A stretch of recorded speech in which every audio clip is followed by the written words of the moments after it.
11 bab. Atiyaz kelib, podsholar jangga chiqadigan chog' bo'ldi.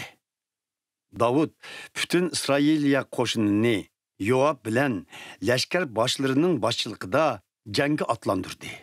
Ular Amonlarni yengdi va Rabbahni qo'rshovga ilib oldi. Davud o'zi bo'lsa Yerusalimda qoldi.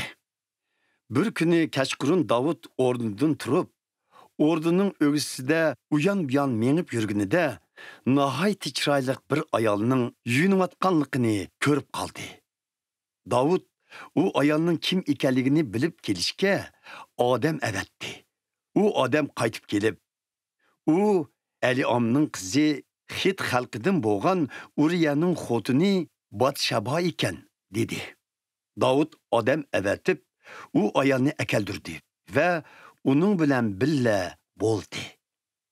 Bu chaqda u ayol hayiz ko'rib, yengidan saqaygan bo'lib, amdila tozilanib bo'lgan edi. Keyin u ayol uyiga qaytib ketdi. Ayol o'zining homilador bo'lib qolganligini bilib, bu haqda Davudga xabar avatdi. Davud Yoabga odam avatib, "Sen Hit xalqidan bo'lgan Uriyani mening yenimga avatkin", dedi. Yoab Uriyani Davudning yeniga avatdi. Uriya kelgandan keyin Davud uningdan Yoab va lashkarlarning shundaqla jang maydonining ahvolini so'radi. Ondan Davud uningga "Uyingga qaytib dam olgin", dedi. Uriya ordudan ketgandan keyin Davud podsho uning orqasidan sovg'atlarni avatdi. Uriya bo'lsa o'zining uyiga qaytmay, podshohning xizmatkorlari bilan billa ordu darvozasining yanida qo'nib qoldi. Uriya uyiga qaytmabdi degan xabar Davudga yetganda, u Uriyani chaqirtib, uningdan "Sen safardan kelib turib, nemishqa o'z uyingga bormiding?" deb so'radi. Uriya javob berib, "İsrailiya va Yahudiya lashkarlari chedirlarda turibotidi. Ahdi sandiqimi ularning yenida. G'ojam Yoab va uning sarkardalari dalada yetivatsa, men qandoqmi uyga qaytib, yeb ichib, xotinim bilan birga yotay? Men sizlarning nomlari bilan qasam qilamanki, men hargiz undaq ishni qilmayman", dedi. "Bugunmi Moshiyada qol. Men seni ata urush maydoniga yo'lga chilib qo'yaman", dedi Davud Uriyaga. Uriya shu kuni Yerusalimda qoldi. Atsi Davud Uriyani o'zi bilan g'izonishga chaqirtib, uni mast qilib qo'ydi. Vaholanki, kech bo'lganda Uriya o'z uyiga berib yotmay, yanila podshoning xizmatkorlari yotadigan joyda yotdi.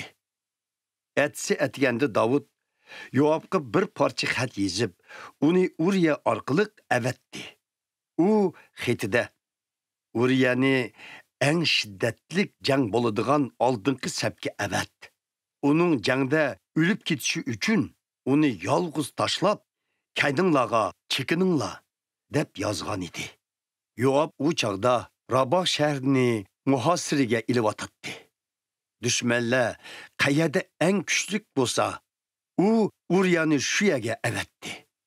Dushman lashkarlari shahardan chiqib, Yoabning qo'shini bilan erishganda, Davudning lashkarlarining ba'zilari yiqildi.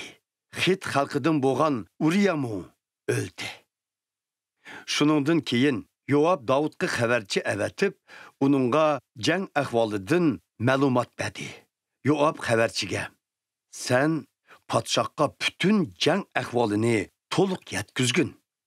Agar podsho anglab, qattiq xafa bo'lib, sizlar nemishqa shaharga shuncha yaqin berib jang qildinglar? Dushmanning sepildan o'q atadiganligini bilmabdinglar? Gidonning o'g'li Abimelekni kimning o'ltirganligini bilmamsizlar? Uni Tibizda bir ayol sepildan yarg'unchoqning teshini tashlab o'ltirmaganmidi? Shundaq ekan, sizlar sepilga nemishqa shuncha yaqin bordinglar?" deb ayblab ketsa, sen uningga "Podshoning xizmatkori Uriyami o'ldi" deb javob bergin, dedi. Xabarchi Davud podshoning yeniga bordi va Yoab toplagan so'zlarning hammasini uningga aytdi. Xabarchi Davud podshohga düşmanımız bizden küçlük geldi. Ular şehirden çıkıp dalada biz bilen jang qildi. Biroq biz ularni shahar darvozasigacha qo'g'lab bordik. Shu paytda dushmanning o'qiyachilari sepilda turib, podshohi olamning lashkarlarini o'qiyog'i tutishdi. Silining lashkarlaridan ba'zilari o'ldi. Ularning ichida Xit xalqidan bo'lgan xizmatkorlari Uryamu bor, dedi. Davud xabarchiga: "Sen berib Yoavni rag'batlantirib, uningga bu ish sababidan ko'nglingni yerim qilma. Jang qurbonsiz bo'lmaydi. Endi shaharga bo'lgan hujumni kuchaytib, shaharni ishg'ol qil", degin, dedi. Uriyaning ayoli erining o'lganligini anglab, hazo tutdi.